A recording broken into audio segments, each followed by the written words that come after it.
For a long time, resilience has been treated as the highest virtue, the ability to just push through, to adapt, to endure. That frame helped so many people survive really volatile conditions. But something is now shifting. Today, we're looking at why another capacity is quietly outperforming resilience, regulation. So Laura, why is regulation becoming more effective than resilience as pressures continue to increase? Regulation is becoming more effective because it focuses on recognizing and adjusting early, before the strain compounds. As pressures rise, resilience keeps us enduring longer, but regulation stops us from reaching breaking points in the first place. It's not just about surviving chaos. It's about maintaining stability, even as the world gets noisier. Okay. So resilience has been praised for years in our workspaces, in families, in health, in leadership, in our relationships. Why did resilience become so central to how we measure strength? Resilience became central because it was our answer to unpredictability. It allowed us to bounce back quickly when life threw curveballs. In a world full of instability, resilience kept things moving. But it was always a survival tool, not a blueprint for thriving.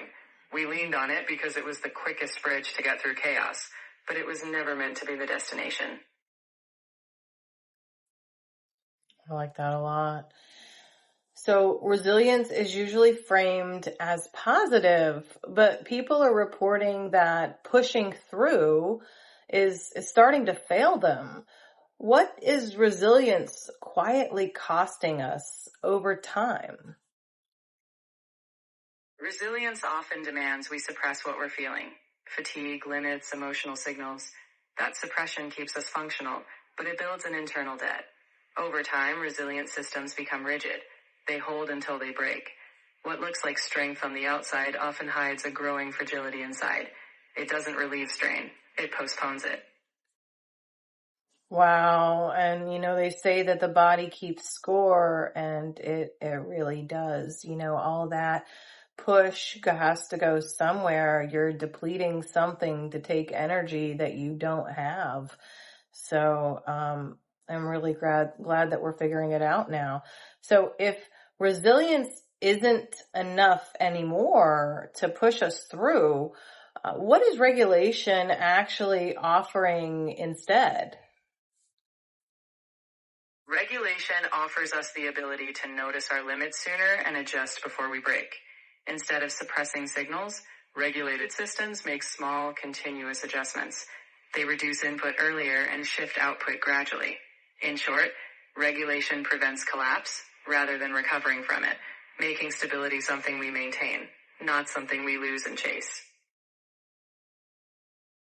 That's nice. Stability sounds wonderful. We've been in what seems like a kind of unstable world. So, small changes sound like a nice change of pace overall.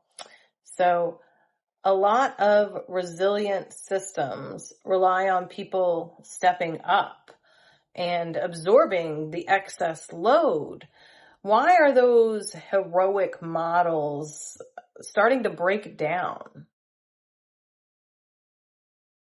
Heroic models break down because they rely on individuals taking on too much, while the system avoids change. When capacity tightens, even the strongest can't carry endless burdens. Regulated systems instead spread the load. They act sooner, avoiding extremes. The shift we're seeing is a move away from celebrating overwork and toward designing systems that don't need heroes. It's not less inspiring, it's more sustainable. That's great. So if regulation continues to outperform resilience, where are we actually going to see this show up? Where will we notice it?